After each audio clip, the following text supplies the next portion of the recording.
أفلح من صلى على محمد وآل محمد.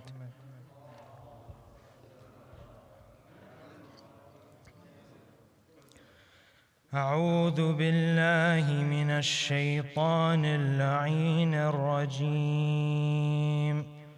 بسم الله الرحمن الرحيم.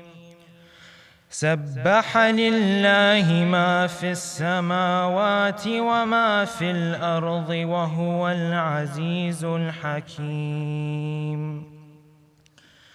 هو الذي أخرج الذين كفروا من أهل الكتاب من ديارهم لأول الحشر ما ظننتم أن يخرجوا وظنوا أنهم مانعتهم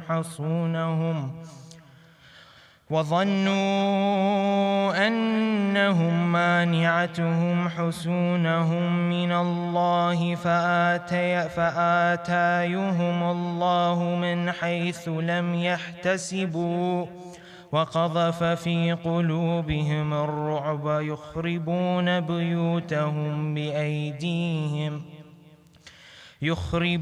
بيوتهم بأيديهم وأيدي المؤمنين فاعتبروا يا أولي الأبصار.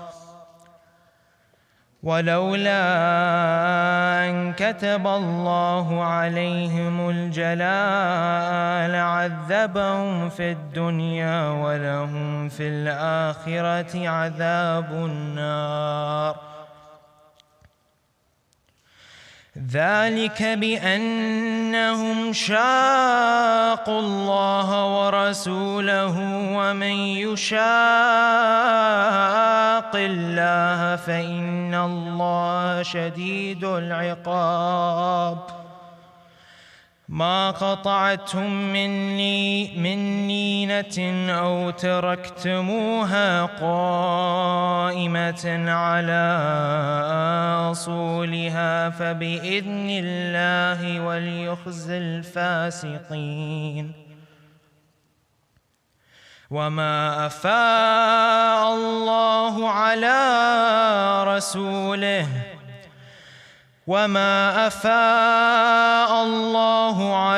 رسوله منهم فما أوجفتم عليه من خيل ولا ركاب ولكن الله يسلط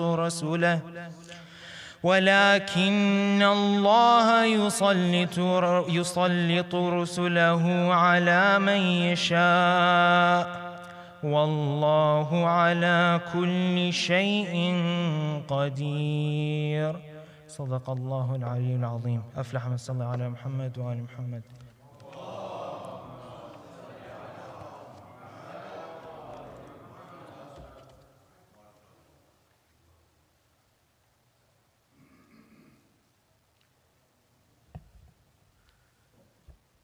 Now I request Brother Salman for Sozo Salam.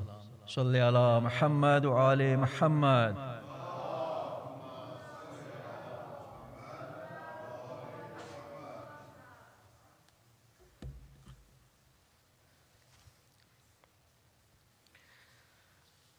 بر محمد و آل محمد صلوات.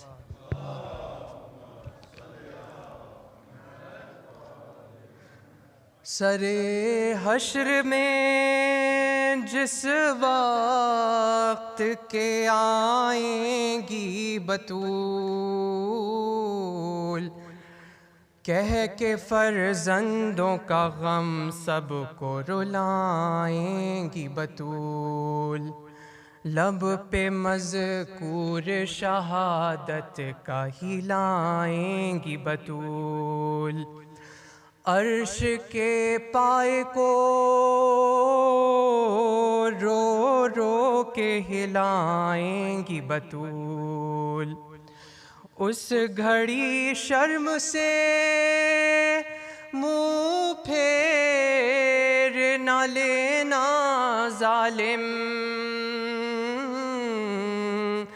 खून बहा फातिमा ज़हरा को तू देना जालिम تڑپ کے کہتے ہیں سجاد اے پھوپھی اماں، یزید کہتا ہے بابا کا خون بہا لے لو، یزید کہتا ہے بابا کا خون بہا لے لو۔ وہ میرا بابا جسے فاطمہ نے پالا تھا، نبی کا نور نظر دین کا اجالا تھا، نہ اس کی لاش کو کوئی اٹھانے والا تھا، میں اٹھ نہ سکتا تھا اور سامنے پڑی تھی لاش، سینا کی نوک پہ سر تھا تڑپ رہی تھی لاش، تڑپ کے کہتے ہیں سجاد چچا کے صدمے نے بابا کی توڑ دی تھی کمر، جوان کی لاش پہ پہنچے تھے گھٹنیوں چل کر، اٹھا کے لائے تھے کاندھے پہ لاشائے اکبر، کہا یہ بانوں سے جان سے گزر گئے اکبر، نکالی ہم نے جو برچھی تو مر گئے اکبر، تڑپ کے کہتے ہیں سجاد کہا جلال میں زینب نے اس کی یہ جرات، کہو یہ اس سے کہ کیا دے گا وہ ہمیں دولت، تم اس سے پوچھو کہ عباس کی ہے کیا قیمت، یہ جو لہو بھرے گیسو ہیں ان کا کیا دے گا، یہ جو کٹے ہوئے بازو ہیں ان کا کیا دے گا، تڑپ کے کہتے ہیں سجاد جدا بدن سے تھا سر اور تھا کلیجہ پاش، پڑی تھی گھوڑوں سے پامال تیز دھوپ میں لاش، یہاں تلاش ردا کی وہاں کفن کی تلاش، چھپا لوں بدل کے ارماں کو میں پھوپھی اماں،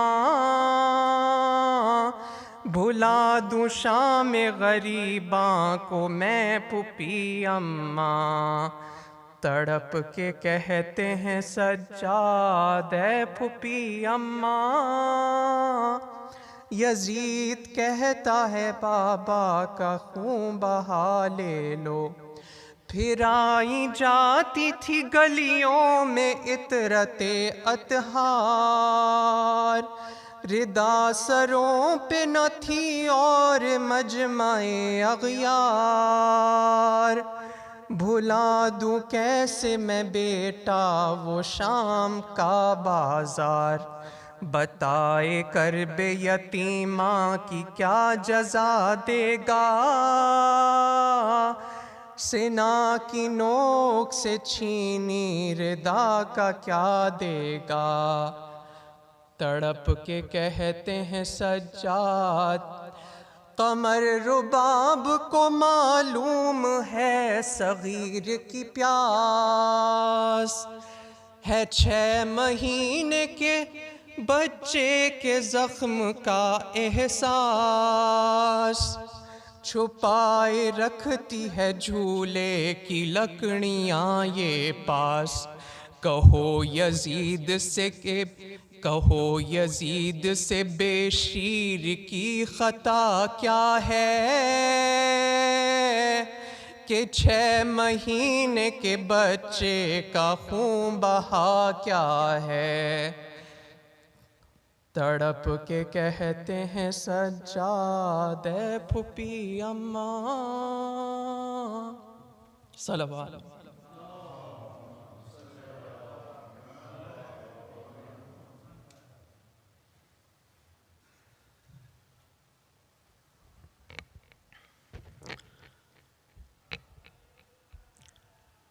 Tonight we conclude our 3 days program of this Arba'een. From the Endowment Council side, from the board of Al-Mahdi, and from all the community, we first of all thanks to all the volunteers who in any capacity work to make this program success. And from the whole community of the London side, we thank the Sayyid Ahmed Qazwini. He came here from the USA, spent 3 days over here, and gave us very thought-provoking lectures. Tonight is the Arba'een night, and we always feel that we have not done enough. And who knows who will be there next year. But as Sayyid said, it's all niyyah. For the moment, turn your hearts to Najaf and Karbala, because now people are definitely arriving at in Karbala. So please repeat with me so that we turn our spiritual and our thoughts with the Mazloom Karbala, and repeat this slogan with me: Labbaik ya Hussein, Labbaik ya Hussein, Labbaik ya Hussein. With your loudest salawat, I call Sayyid to take the podium and give us a lecture. Salli ala Muhammad wa ali Muhammad.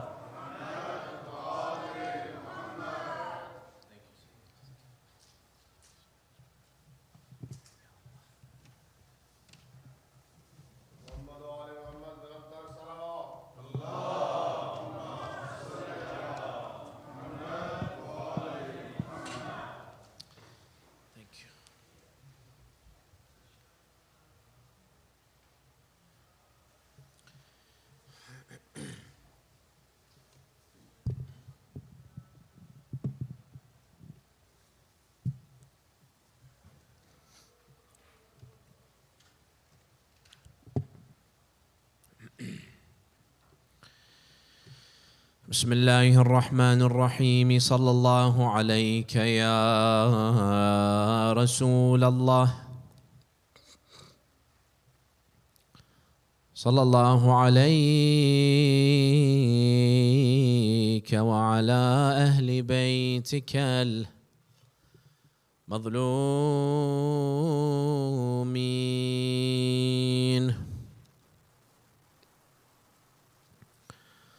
صلى الله عليك يا مولاي يا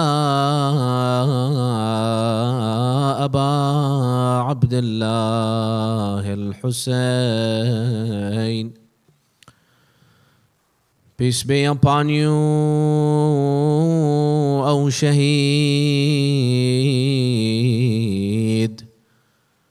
أو مظلوم أو غريب of Karbala. May Allah grant us all in this dunya His ziyarah, and in the next life His shafa'ah.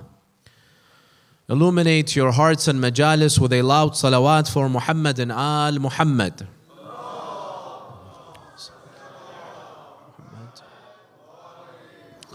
Respected brothers and sisters, Assalamu alaikum wa rahmatullahi wa barakatuh. Amir al-Mu'mineen took his companions on a field trip one day. But where do you think the Imam would take them? The Imam takes his companions to the cemetery, to the graveyard.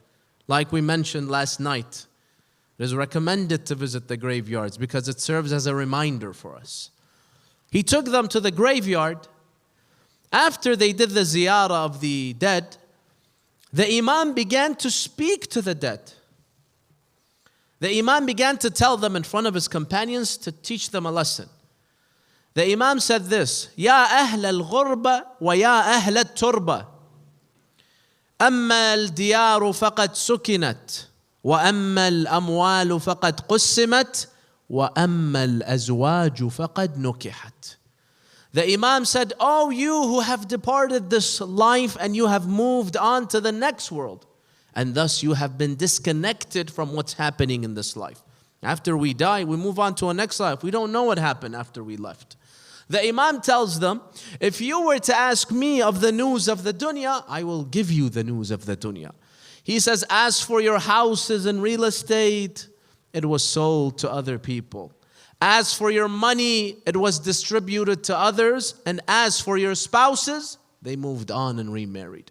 Basically, the Imam is telling them that once you die, the dunya doesn't stop. The world doesn't stop. It continues just like the day that you were alive. It does not revolve around me.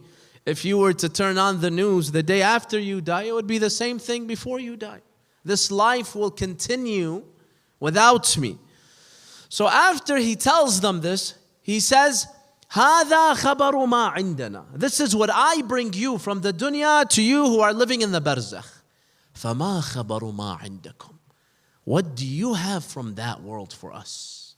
I've given you the news from the dunya. Now you give us the news of the next life, of the akhirah, of the barzakh, of the underground. Now of course they can't reply because they're all dead.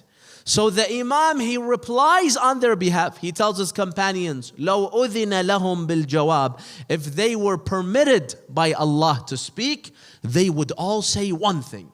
All the dead. If they could speak, they would say one thing, Amir al-Mu'mineen says. They would recite a verse of the Quran. Which verse is it? إِنَّ خَيْرَ الزَّادِ التَّقْوَى. They would all tell you this verse. Remember this verse. After we went to this next life, we realized the best zad is taqwa. Zad is provision. You know, when you go on a trip, you take a bag. This is zad.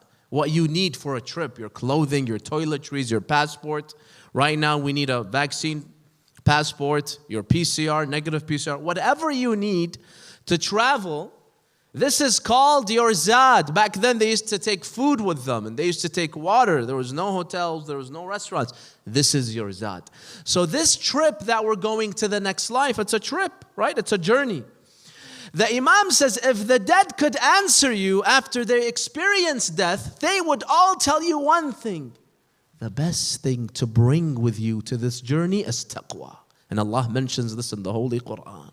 This is your best provision. But the question is, what is taqwa? We've heard this word hundreds of times throughout our lives. But what is it? Do we understand what taqwa is? This is what I want to speak about tonight, inshallah. So we can better prepare ourselves for that journey.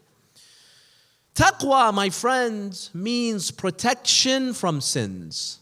If you are able to protect and guard yourselves against sins, immunity, if you have immunity from sins, you would have taqwa. To better understand this notion, let me give you an example that you will all understand. If I were to ask you 2 years ago, how do you protect yourself from a respiratory virus? Most of us wouldn't have too much information. Unless you're a physician, a nurse, a doctor, you wouldn't know too much about this. But because of this pandemic that we went through, we all are now experts at protecting ourselves from respiratory diseases and viruses like the coronavirus, right? So what we learned during the past year and a half is this. If you want to protect yourself from coronavirus, there are two methods that you can do that through. Number one, the first method relies on external protection. You create a barrier between yourself and between the virus so the virus doesn't come inside you. It doesn't infect you. So that's why, for example, we were taught to what? To practice social distancing, these yellow dots. What's the point of social distancing? To keep the virus away from you. Barrier, right? That's why you should not go next to anyone that is sick. That's why you should not go next to anyone that you think is sick. That's why they told us, do not, for example, go in crowded areas. If you need to crowd, then do it outdoors. Or if you had to do it indoors, make sure it is areas where they are very well ventilated. Wear this mask. What's the point of this mask? It's a barrier between me and the virus, so the virus cannot come inside me. Wash your hands every day, 20 seconds. Use hand sanitizer, the whole list. Everyone knows it right now. It's something that everyone knows today. The point of these measures is to create a barrier between you and the virus so the virus does not infect you. It's external protection. If I want to give an example, it's like hiring a bodyguard. So the bodyguard protects you, so you don't have to do anything. So this mask protects me, so I don't have to do anything. This is all what? External protection. This is the first method. And then we have a second method. The second method that we protect ourselves from viruses is internal protection by strengthening my immunity.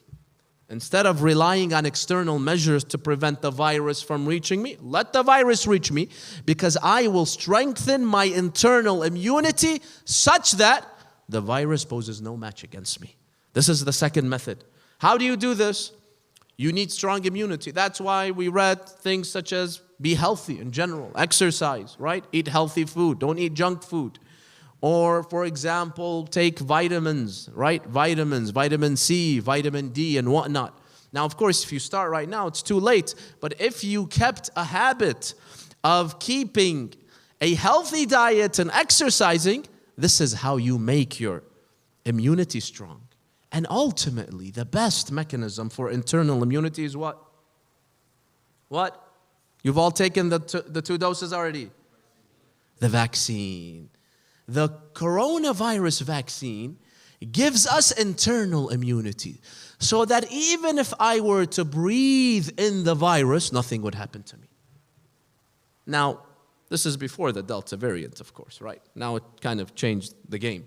But before the Delta variant came, the purpose of the vaccine was that even if you inhale the virus, nothing happens to you. So you don't need this mask anymore. That's why they said if you're vaccinated, you don't need to wear the mask. This second method of strengthening your immunity, your inner immunity, is much better than the first method. It is superior to the first method. Why? Number one, because what we learned throughout this pandemic is no matter how smart you are, and no matter how much you try to run away from the virus, if you're not vaccinated, eventually it will infect you. You can't run from this virus. You can't hide from it. I know certain people who never left their house. That's how scared they were. They did not meet their own children. They would be afraid to open the window in their house, yet they got infected, especially with this Delta variant. That's why I was reading. Health experts were saying, if you were lucky enough to not get infected up to now, and you're not vaccinated, your luck is about to run out. Because this Delta variant is so contagious, 6 feet won't do anything, 60 feet won't even do anything. It will eventually come and infect you. So relying on the first method is not going to be successful.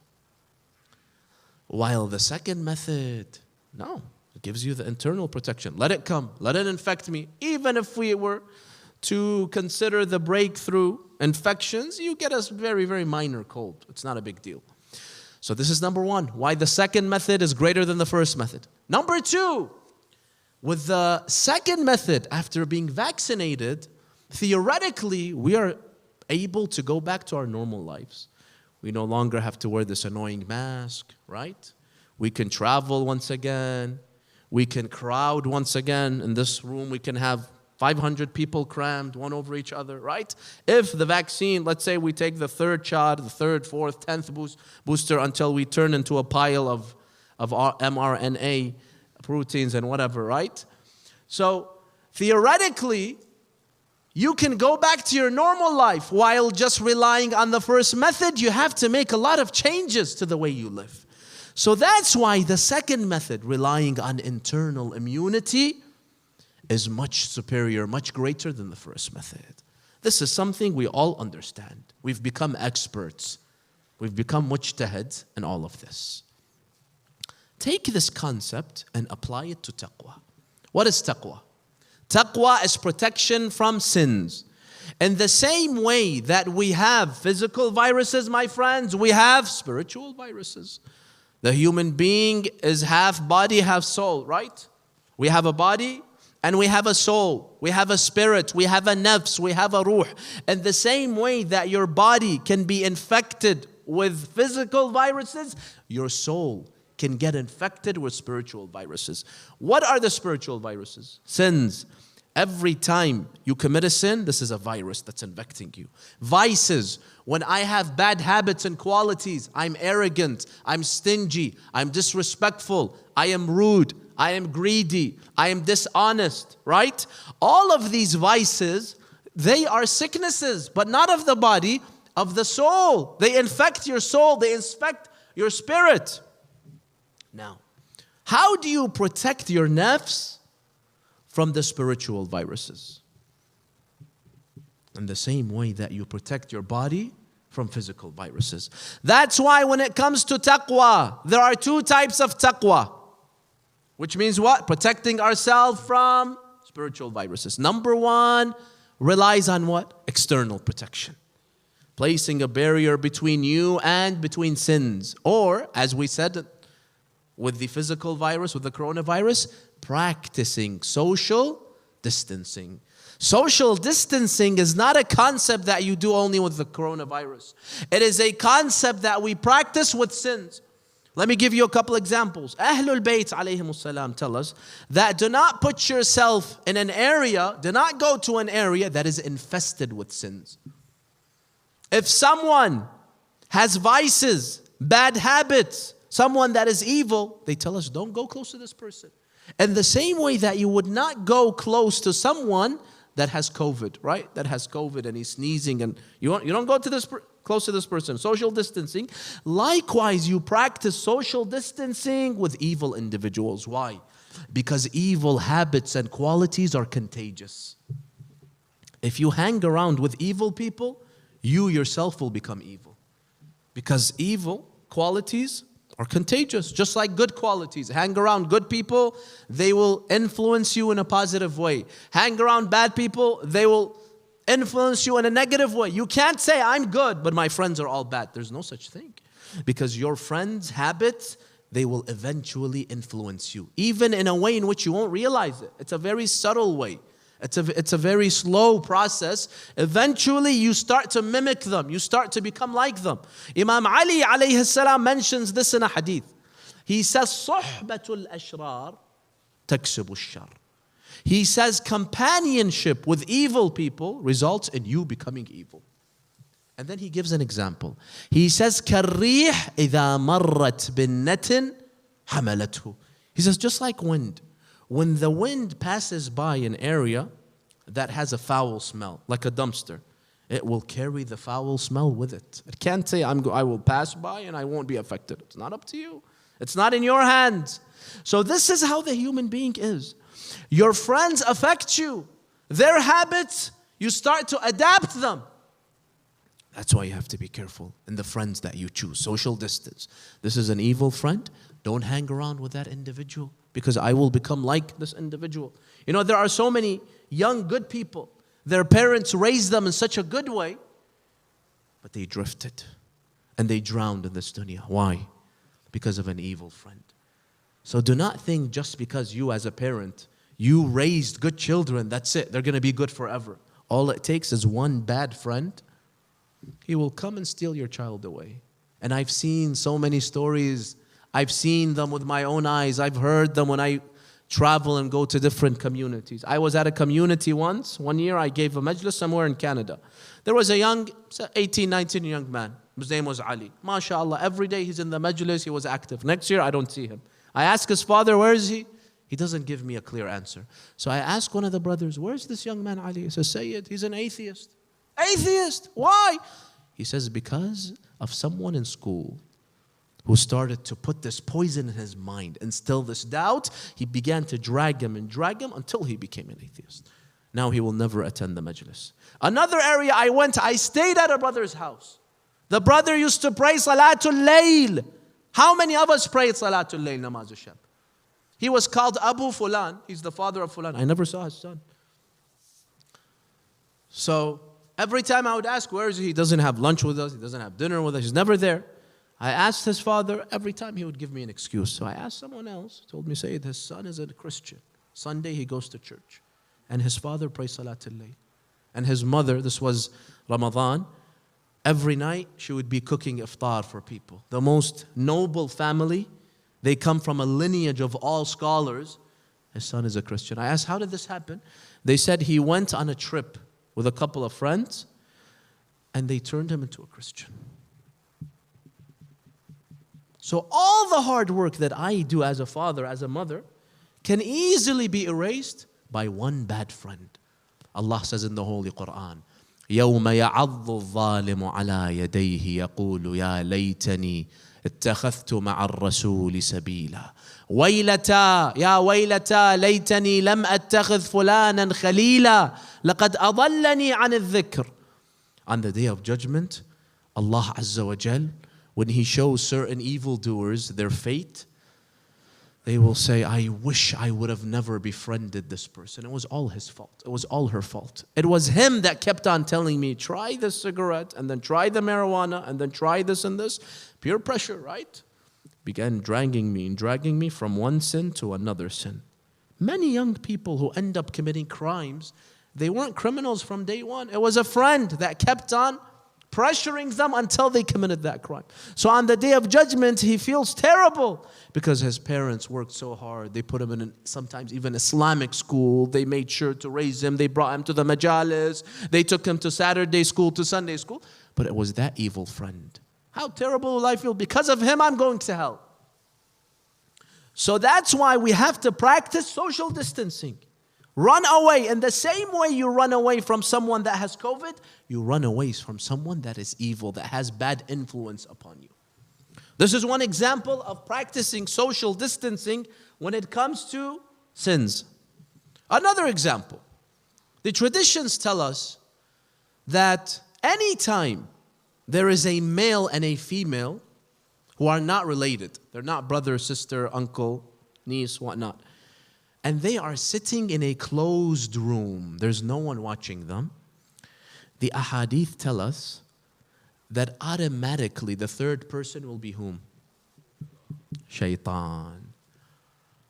If you are sitting in a room, me and another female, we're supposedly studying. I don't care what the excuse is. The third person will always be the shaitan. Why? Remember I spoke about the shaitan? Because the shaitan just sits and studies you. And he tries to come up with tactics how to misguide you. When he sees a young man, a young woman all alone, right? They have the desires. There's nobody watching them. The elderly, the parents aren't there. They're not in a public area, so they may feel comfortable in doing certain things. The shaitan comes. This is fertile ground for him to misguide you. He will try his best so that you do haram. So Ahlul Bayt tell us, social distancing. Don't put yourself in that situation. You wanted to study? Go to a public cafe. Let there be older people watching you. Just because 1% chance I may slip. You know, many people who end up doing the haram, don't think from day one they came with this intention. One thing led to the other, to a third, to a fourth, and then it escalated to haram. Now there's an Arabic poem that speaks about this. The Arabic poem says, نظرة فابتسامة فسلام فكلام فموعد فلقاء. How does an act escalate into haram? First you look. After you look, you like. Right? That's why the Quran says, lower your gaze. The hadith says, this is the weapon of the shaitan. Through the eyes, he wheels you in. Because once you look and this provokes you, you are triggered. This triggers for your desires. Then that will lead you to doing other things. So you look, you like, and then you smile. She smiles back. And then I say hi. She says, alaykumul hi. And then I go speak to her, right? And then eventually, it's a very innocent conversation. I'm just saying hi, right? And then, what did you do today? What are you going to do tomorrow? Oh, that's a nice phone. Oh, this is a nice what? It escalates to more and more. Oh, can I have your number? Exchange numbers. They meet once. They have coffee. They have food. Eventually, they do haram. This is how the shaitan is. The shaitan is very patient, my friends. He doesn't want you to do haram now. He plans so that 6 months from now you do the haram. You don't even know it. Sometimes he will plan such that in 10 years you do the haram. He's very sophisticated. But at the end of the day, it's your fault because you put yourself in that situation.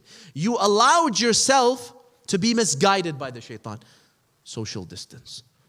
Look the other way. Lower your gaze. Make sure you're not alone. There's others watching, so you feel ashamed to flirt with another girl. Because if I'm all by myself, just me and another girl, I'm going to flirt and flirt and flirt. I'm not going to feel ashamed. We're not ashamed of Allah Azzawajal, right? We're not ashamed in front of Allah. So, at least in front of older people. So practice social distancing. That's why the Quran says, when it comes to the haram act, the Quran says, وَلَا تَقْرَبُوا الزِّنَا. The Quran doesn't say, do not do zina. It's obvious, common sense. وَلَا تَقْرَبُوا الزِّنَا. Don't come close to zina. Not even close. Stay 5 miles away. Social distancing. Because once you come close, you will slip and fall.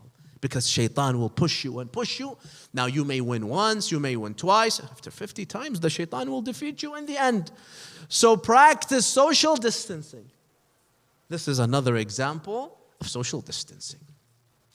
Now, this is all the first method of protecting ourselves from sin. This is called taqwa. So if I prevent myself from going to areas that I may slip, that I may commit a sin, I have taqwa.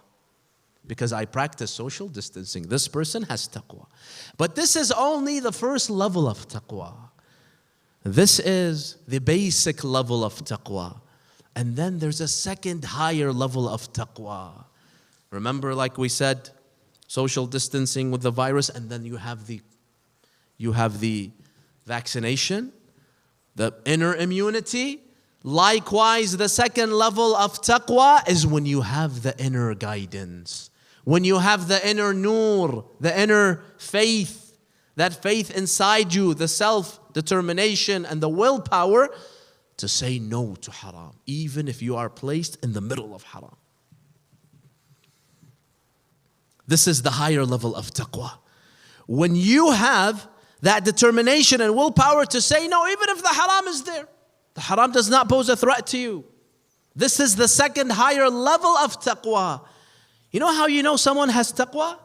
Piety? Some say, I'll look if he comes to the masjid. If he comes and prays in the masjid, he has taqwa. No. This is not a definitive indicator. Yes, inshallah, most people that come to the masjid have, but is it a definite indicator? You know how many people I know, when they're looking for a spouse, they come to the masjid. MashaAllah, the guy looks so good, behaves so well, the girl behaves. After marriage, disaster. I didn't know this, I didn't know that. You expose that person, and so much, bad things are exposed. Because they come thinking that everyone that comes to the masjid is what? Is pious. But you know what's the problem with this mentality? The problem with this mentality is, in the masjid, there is no risk of committing a sin. I mentioned this, the shaitan doesn't come here. Or even if he comes here to misguide you, how is he going to make you a sin? What's the shaitan going to do to make me sin? I can't even see sisters here. What am I going to do? The shaitan, when there is an opportunity for you to sin, when you're with another girl, when you are, for example, have bad friends, he comes and he tries to misguide you. But when there's no access to haram, what is he going to do? So doesn't necessarily mean that this one that comes and prays, this person is pious. Yes, this person has the first level of piety. He's staying away from the haram. But does he have the inner piety? Not necessarily. How do you know someone has piety, the second level, the highest level of taqwa? When the haram comes to him, but he looks the other way. This is the one that has piety. Amir al-Mu'mineen says, عند حضور الشهوات واللذات يتبين ورع الأتقياء. He says, when the desires and the pleasures come after you, and yet you run away, this is the true taqwa. Like the story of Prophet Yusuf. You know, there are people who say, I won't go after the haram. But if the haram comes to me, I will do that haram. In fact, there's a hadith about this. There's a hadith in which Allah says, the Imam says on the Day of Judgment, Allah Azzawajal will not credit some people for their good deeds. Why? Because every time they had an opportunity to do haram, they were offered to do haram. So they didn't go after haram. They were offered to do haram. They said, okay. Some people, that's their mentality. I won't go after haram. I won't chase after haram. But if haram came after me, ahlan wa sahlan, I'll do it. They only have the first level of taqwa. The second level of taqwa, the inner guidance, the inner nur, inner faith, they do not have it. This is not true taqwa, Amir al-Mu'mineen. The true muttaqi is Yusuf, Prophet Yusuf. You saw the story of Prophet Yusuf and what Zulaykha tried to do. She took him to the room. She locked all the doors. She told him, let's do the haram. No one is watching. He didn't go after the haram. The haram came after him. What did Yusuf say? قَالَ مَعَاذَ اللَّهِ, I seek refuge in Allah. He looked the other way. She tried to force him. She told him, if you don't do the haram, I will imprison you. He started to run away. He ran away from the haram. This is true piety. That when he had access to the haram, he ran away from the haram. Because he had the inner nur inside him. The piety inside his heart. He had that vaccination. But not vaccination against COVID-19, vaccination against sins. And you can only develop this by strengthening your iman. You know, there are people who lived in the Middle East. They never committed haram. They always did the mustahabbat. But once they came to these countries, the Western countries, and they saw everything is in front of you. All the haram is so easy to do. They slipped and fell because they only had the first level of taqwa when they were in their countries. They stayed away from haram. But once the haram came to them, they could not stay away from it. And that's why for us, brothers and sisters, listen carefully, especially for our children that are growing up here, it is not enough for us to keep them away from haram, because the haram will invade your house through these smartphones. It's so easy to do haram now. Through these smartphones, you can do everything. And they have invaded all our house, and all our kids have these devices. So it's not enough to try to keep my kids away from this. You can try, but at the end, the haram will come to them. The immorality will come in my own house. Which school will I put them in? If I have public school, alhamdulillah, so many Muslims, they don't have access to public schools. Friends, are they all good? I don't know. What am I going to do? Lock my child up in the room and take their iPhone from them and their iPad and their... So they will be exposed to immorality and to haram. That's why you have to vaccinate them. Give them the iman. Give them the taqwa, the inner taqwa, such that even if they see the haram, they look the other way. But that's not easy. That's not easy to learn. That's a very, very difficult process that you have to start since they are young. Since they are children, babies, you have to teach them and incorporate religion in every step of their life. That second level of taqwa. Look at Amir al-Mu'mineen alayhi salam, the greatest example of someone that embodied the highest levels of taqwa.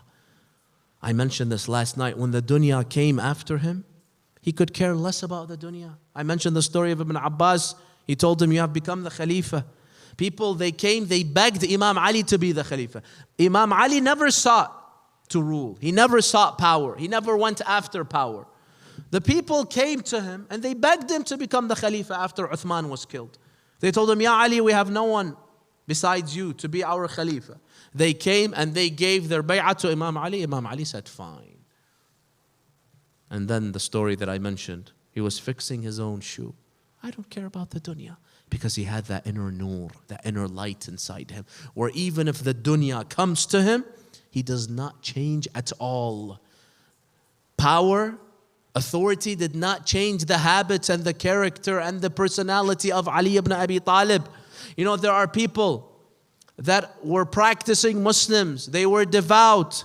They used to attend the majalis of Hussein, but once they reached power, they forgot about everything. Imam Ali had taught and disciplined himself to a level that even if the dunya comes to him, he will never change. And that's why Dhirar, one of his companions, He described the personality of Ali ibn Abi Talib one day to Muawiyah after Imam Ali was killed. He told him, Ali ibn Abi Talib, even when he was the Khalifa and the dunya came to him, he used to speak to the dunya. He used to say, Ya dunya, ghurri ghayri, please leave me alone, O dunya. Can you imagine? They come and tell you, please be our king. And you say, please leave me alone. I'm not interested.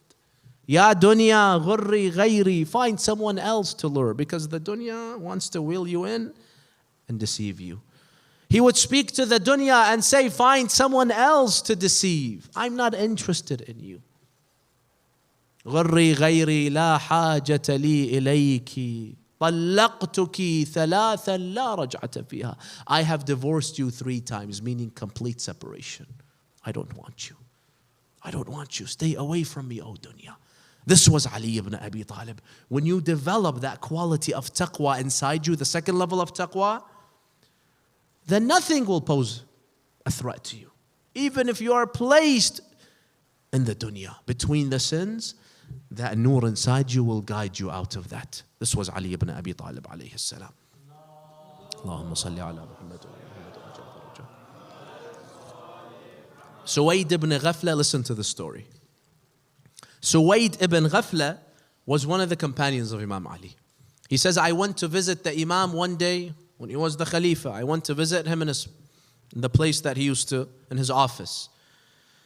So he says, as I entered, they told me the Imam is having a meal. He's having his lunch or dinner. But you can come on in. He said, let him come and I will see what he needs. He says, as I entered, I saw the Imam is sitting on the floor. When the Imam would eat, he would sit on the bare floor. So there would not even be like a rug or a cover or a sheet. The Imam would sit on the bare naked floor, even when he was the Khalifa. That's why the Prophet called him what? Abu Turab, the father of Turab, meaning he was so humble that he would always sleep on the Turab, on the dust. He would sit on the dust. This was how humble he was. Even when he became the Khalifa, he would sit on the bare ground. He says, I saw 2 types of food in front of Imam Ali. Number 1, milk, and number 2, bread. But both of these, the milk and the bread, they were not like the bread that you eat and the milk that I drink. As for the milk, Suwayd ibn Ghafla says, the milk of the Imam was so sour. How did he know it was sour? Without tasting it. He says it was so sour such that I could smell the sourness as I entered the room. Can you imagine how sour it is? That the whole room, the smell was spread in the entire room. So he was surprised. Imam Ali, the Khalifa, he's drinking sour milk. Sour milk was the cheap milk back then. The poor people, they used to buy, the leftover milk when it remains, it becomes sour. It's almost rancid. Poor people, wealthy people, they would not drink. Now everyone drinks good milk, but back then, drinking good milk meant you were wealthy. Imam Ali is the king of one of the largest nations on earth. He drinks sour milk. And then he says, I saw the Imam eating bread. The bread that he ate was not like the bread that you and I eat, the naan, the other types of the bread that we eat, the soft, very, delicious bread that we eat. The bread of Imam Ali was stale, hard bread. You've heard these stories. He says the Imam took his bread, he tried to chew it. He couldn't break it with his teeth. So what did he do? He took it out of his mouth. He tried to break it with his hands. He couldn't. Until ultimately he tried breaking it with his knee. Allahu Akbar. This is Imam Ali, the strength of Ali, and still he could not open it. He could not break it with his hands. He had to use his knee. How could you eat such food? It wasn't even edible. Suwayd ibn Ghafla says, I was so angry and upset. Why is Imam Ali eating such terrible food? So I called upon his servant Fidda, Bibi Fidda. I told Fidda, you have no shame. This is Amir al-Mu'mineen. And this is the food that you bring him. Bring him better food. He says, Fidda told me, he is the one that orders me to bring this food. If I bring him better food, he will not eat it. I have to bring him this type of food. La la la. Why? So he says, I looked at Ali ibn Abi Talib. Ya Amir al-Mu'mineen, why do you do this to yourself? You're the king, you're the Khalifa. Why do you live such a life? Ya Ali ibn Abi Talib. He says, the Imam told me that I follow in the footsteps of Rasulullah. This was the food of Rasulullah. Rasulullah used to eat the most modest and humble of food. He used to drink the most modest of the drinks. And I will always continue to follow in the footsteps of Rasulullah sallallahu alaihi wasallam. He was the only Khalifa that was an exact replica of Rasulullah. Everything Rasulullah did, he did. This was Ali ibn Abi Talib. This was the taqwa that he had. The dunya would not change him. This is how you know someone has taqwa. When the dunya, when the temptations and the pleasures of the dunya do not change a person's character. This is one story, and there's another story. This second story, it's narrated by another companion of Amir al-Mu'mineen by the name of Al-Ahnaf ibn Qais. Al-Ahnaf says, after Imam Ali was killed, Muawiyah in Sham, he invited me to go and see him. He says, I went to Sham, I entered the magnificent palace of Muawiyah. Muawiyah was the antithesis, the opposite of Imam Ali. As much that the Imam was humble, Muawiyah was, he lived such a lavish lifestyle. He says it was time for dinner. Muawiyah, he took me to the dinner table. He says we entered the room, the banquet hall, and he says I saw a dinner table. I could see the beginning, but it was so long, I couldn't even see where it ends. 100 meters long. He says, I walked by it, I saw so many types of food that I had never witnessed in my life. Exotic food. One from Africa, one from China, one from India, one from this country, one from this. Hundreds of types of foods. This was Muawiyah's everyday dinner. Every day this was what he ate. So, he says, we sat down. When we sat down, he says, out of all these foods, one of the dishes caught my attention. So I asked Muawiyah, what is this one? Muawiyah says, oh, this one, this is my favorite dish. This is my signature dish. And the Prophet, this is a famous, authentic hadith, where the Prophet one day, he asked Muawiyah to come to write the wahi, the revelation. He sent someone to call Muawiyah. What did Muawiyah tell that messenger? Tell the Prophet, I'm busy eating. So the Prophet waited. After a couple of minutes, he sent again after Muawiyah. He was still busy eating. After the third time, the Prophet was frustrated. He did a dua against Muawiyah. Allahumma la tushbi' lahu batanan. May Allah never allow him to feel full. That's why they say he used to eat and eat and eat and eat and eat and eat and eat, and he would never get full. Because this was the dua of Rasulullah against him. So you can imagine that's all he did the entire day. So he asked Muawiyah, what is this specific dish? Muawiyah told him, this is my favorite dish. Listen to what it was. He says, this is roasted duck stuffed with pistachio, and then pistachio oil all over it. Al-Ahnaf, he says, when I heard this, my jaw dropped. Brothers and sisters, 1400 years later, we live in ni'mah, right? We eat everything. I have never eaten such a lavish dish. Have you? Most likely you have not. Muawiyah was eating this food 1400 years ago. Al-Ahnaf says, my jaw dropped. He took a step back from the dinner table, and then Al-Ahnaf began to cry. Muawiyah was surprised. Ya Ahnaf, eat, this is for you. You should be happy, why are you crying? He told him, I remembered my Mawla Ali ibn Abi Talib. They compare you to him. Until today, they compare Muawiyah to Amir al-Mu'mineen. He says, listen to this, O Muawiyah. Before Imam Ali died, I went to visit him one day. After I finished, he says, it was time for iftar. The Imam told me, oh Ahnaf, please stay with me. Have iftar with me today. He said, fine.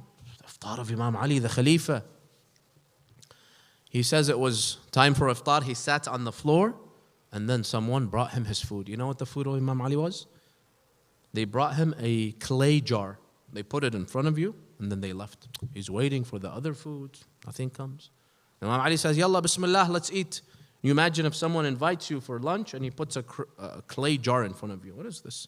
Where's the chicken and the meat and the steak and the tandoori and the kebab, the biryani? We want 7 types of food. Just one clay jar. I was like, this is the food, the meal, the iftar of Ali ibn Abi Talib. Allahu Akbar. He says the Imam, he took the jar. He tried to open it, but he was struggling.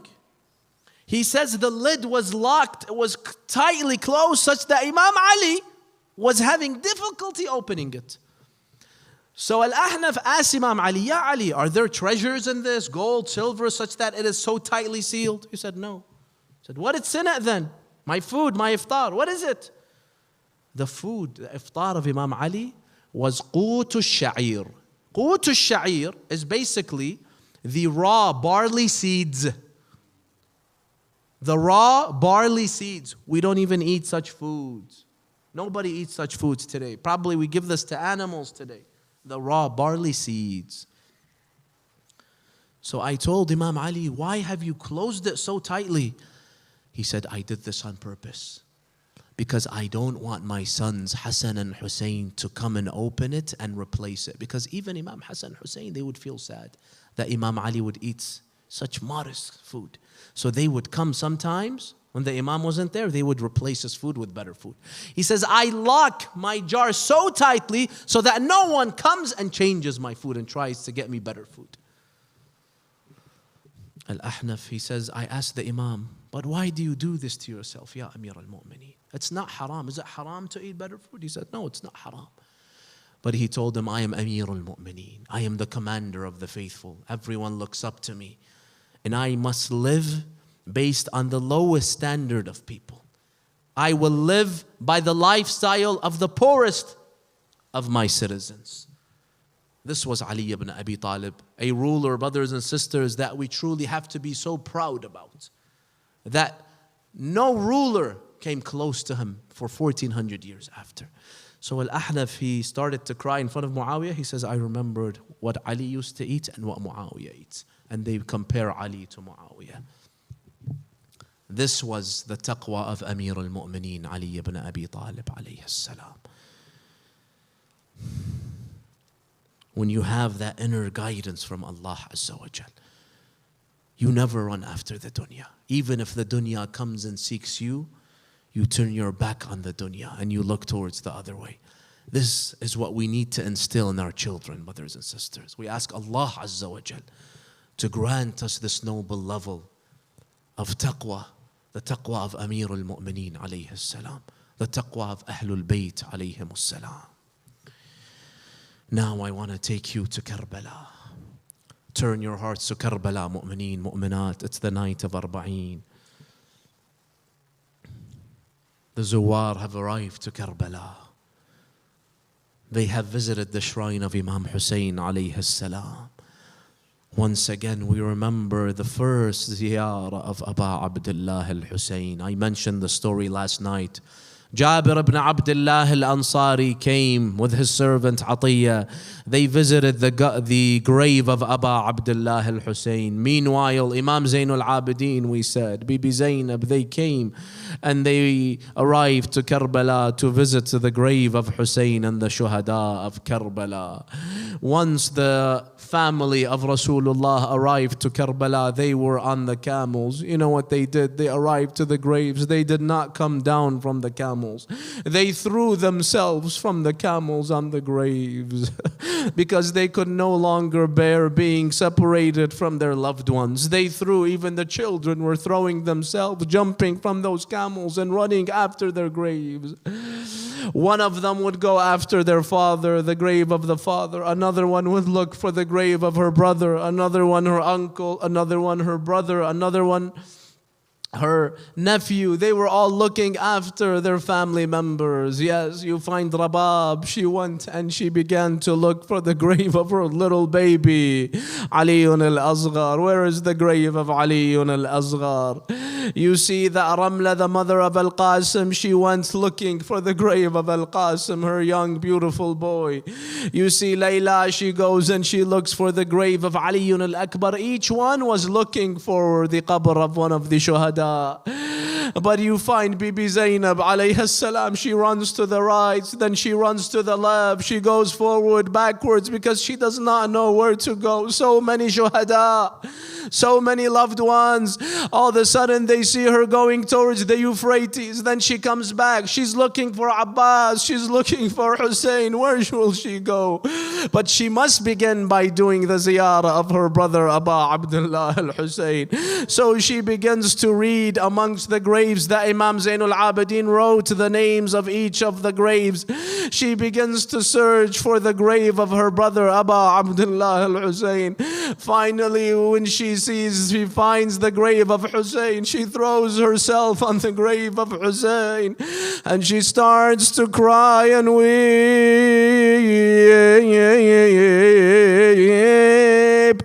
She cries out, "My dear brother Hussein, finally I have been reunited with you." But she cannot believe that Hussein has a grave now. You know, after you've been so used to living beside someone your entire life, it's hard for you to see that they have been buried 6 feet under. So she throws herself on the grave of Hussein. They hold a aza, they hold a majlis, they all crying for their loved ones. Bibi Zainab starts to speak with Imam Hussein alayhi salam. She tells him, "My dear brother Hussein, before you were killed in Karbala, you asked me to protect your children, to guard them, to take care of your orphans. My dear brother Hussein, I tried my best to protect them, but please forgive me because one of your children, I left her in Sham. I did not bring her with me. We had to bury her in Sham, your child Ruqayya. Forgive me that I was not able to protect her. We had to bury her in Sham. May Allah grant us all the ziyarah of Sayyida Ruqayya in Sham.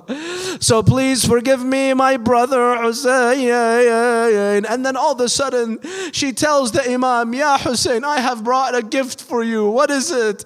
Then she took out something from under her abaya. What was it? Was it a rose? Was it a gift? It was the head of Abu Abdullah.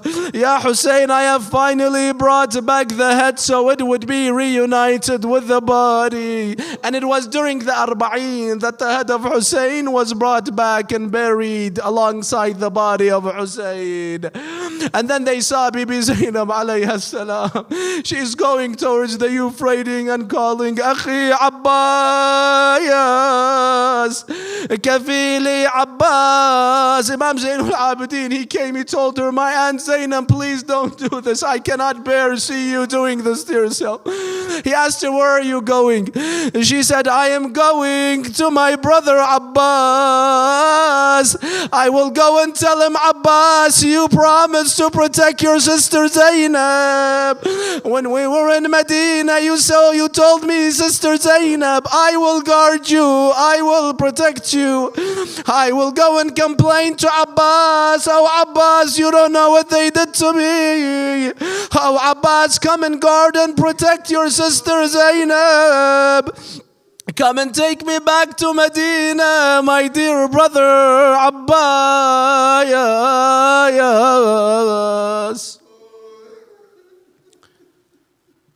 إنا لله وإنا إليه راجعون. وسيعلم الذين ظلموا آل محمد أي منقلب ينقلبون والعاقبة للمتقين. Brothers and sisters, raise your hands, let us supplicate to Allah. This is the last night of our majalis. Let us ask Allah to bless us, to forgive us, to give us the shafa'ah of Ahlul Bayt through the tears that we have wept for Imam Hussein alayhi salam. We ask Allah subhanahu wa ta'ala to bless us through these majalis that we hold for Ahlul Bayt. Raise your hands, everyone, and together let us supplicate to Allah Azzawajal, everyone. Ya Allah, Ya Allah, Ya Allah, Ya Allah, Ya Allah, Ya Allah. Ya Allah, Ya Allah, Ya Allah, Ya Allah. Ya Allah, we ask you to forgive us of our sins. Grant us the ability so that we can achieve taqwa in all of its forms. Protect us from this pandemic. Protect us from committing sins. Purify us of all vices, Ya Rabbal Alameen. Accept our a'mal. Anyone that has a haja from the mu'mineen and mu'minat, grant them their hajat and wishes. If there is anyone from the believers that is sick, grant them, Ya Allah, full recovery. Grant them shifa. Grant us the ziyarah of Ahlul Bayt, the ziyarah of Arba'een, the walk of Arba'een next year, Ya Allah. Grant us the tawfiq that we can all go together and walk from Najaf to Karbala and then visit our Mawla, our Master, Abu Abdullah al-Hussein. Grant us all the ziyarah of Ahlul Bayt in this life, their shafa'ah in the next life. Hasten the reappearance of Sahib al-Asri wal-Zaman. Make us amongst his companions, amongst the shuhada under the banner of Imam Mahdi, Ya Rabbal Alameen. And let us end mu'mineen and mu'minat by reciting Surah Al-Fatiha for all of the mu'mineen and mu'minat that have departed us, after a loud salawat for Muhammad and Al-Muhammad. Muhammad.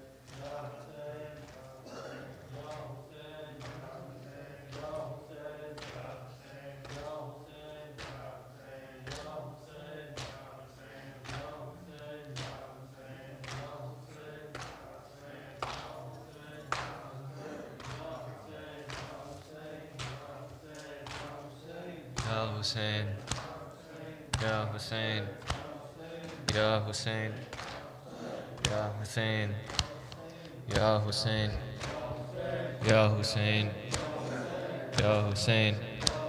तमाम आलम में आज मातम हुसैन बेकस का हो रहा है. तमाम आलम में आज मातम हुसैन बेकस का हो रहा है.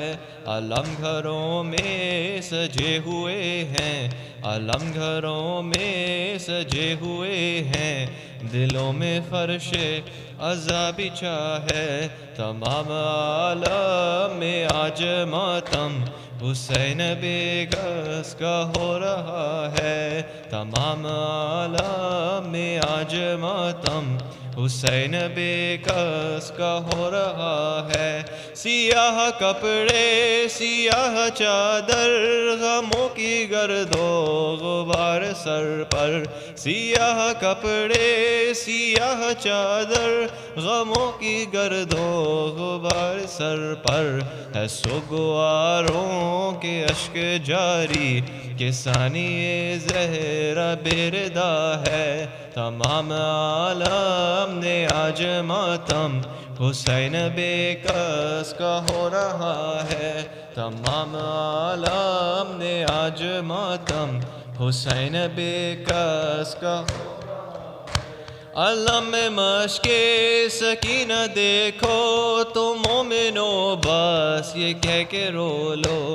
علم مشق سکینہ دیکھو تو مومنو بس یہ کہہ کے رو لو. چچا بھتیجی میں کیا ہے نسبت، وفائے عباس کیا وفا ہے. تمام عالم میں آج ماتم حسین بے کس کا ہو رہا ہے. تمام عالم میں آج ماتم حسین بے کس کا ہو رہا ہے. حسین پیڑھی میں دل سنبھالیں کہ دل سے الجھی سینہ نکالیں. حسین پیڑھی میں دل سنبھالیں کہ دل سے الجھی سینہ نکالیں. جوان بیٹا لہو میں ڈوبا زمیں پہ ایڑی رگڑ رہا ہے. تمام عالم میں آج ماتم حسین بے کس کا ہو رہا ہے. تمام عالم میں آج ماتم حسین بے کس کا. نامر برشی دل نبی پر ابھی ہوئے ہیں جوان اکبر. نامر برچی دل نبی پر ابھی ہوئے ہیں جوان اکبر. یہ قتل جس کو تو کر رہا ہے یہی تو ہم شکل مصطفیٰ ہے. تمام عالم میں آج ماتم حسین بے کس کا ہو رہا ہے. تمام عالم میں آج ماتم حسین بے کس کا ہو رہا ہے. مدینے والوں خاموش رہنا غریب زینب سے کچھ نہ کہنا. مدینے والوں خاموش رہنا غریب زینب سے کچھ نہ کہنا. بسا ہوا گھر جو لے گئی تھی وہ کربلا میں اجڑ گیا ہے. تمام عالم میں آج ماتم حسین بے کس کا ہو رہا ہے. تمام عالم میں آج ماتم حسین بے کس کا ہو رہا ہے. عزائے شبیر ہے عبادت جناب زینب کی ہے امانت. عزائے شبیر ہے عبادت جناب زینب کی ہے امانت. یہ نوح تیرے قلم سے محشر جناب زہرا کی ایک عطا ہے. تمام عالم میں آج ماتم حسین بے کس کا ہو رہا ہے. تمام عالم میں آج ماتم حسین بے کس کا ہو رہا ہے. یا حسین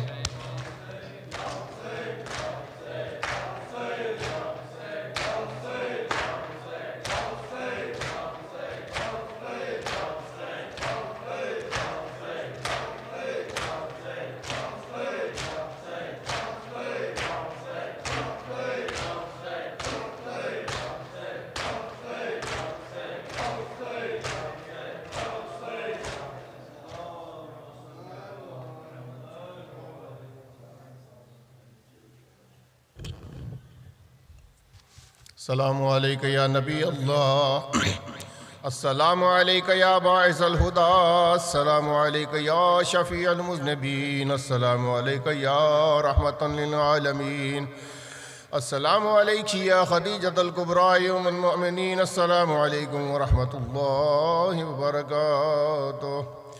السلام علیکہ یا ابا عبداللہ، السلام علیکہ یا ابن رسول اللہ، السلام علیکہ یا ابن امیر المؤمنین وابن سید الوصیین، السلام علیکہ یا ابن فاطمۃ الزہراء سیدۃ النساء العالمین، السلام علیکہ یا ابو الفضل العباس یا جمیع شہداء کربلا ورحمۃ اللہ وبرکاتہ. السلام علیکہ یا غریب الغرباء، السلام علیکہ یا معین الضعفاء والفقراء، السلام علیکہ یا مغیث الشیعۃ والزوار فی یوم الجزاء، السلام علیکہ یا شمس الشموس یا انیس النفوس یا ایہا المدفون بارض طوس، السلام عليك يا سلطان العرب والعجم يا علي بن موسى الرضا الرازي بالقدر والقضاء ورحمة الله وبركاته. السلام عليك يا مولانا يا صاحب العصر والأمر والزمان، الأمان الأمان الأمان من فتنة الزمان. السلام عليك يا شريك القرآن. السلام عليك يا مظهر الإيمان. السلام عليك يا خليفة الرحمن. السلام عليك يا قامع الكفر والطغيان، يا دافع الظلم والعدوان. عجل الله تعالى فرجك وسهل الله تعالى مخرجك وظهورك وأنصارك ورحمة الله وبركاته.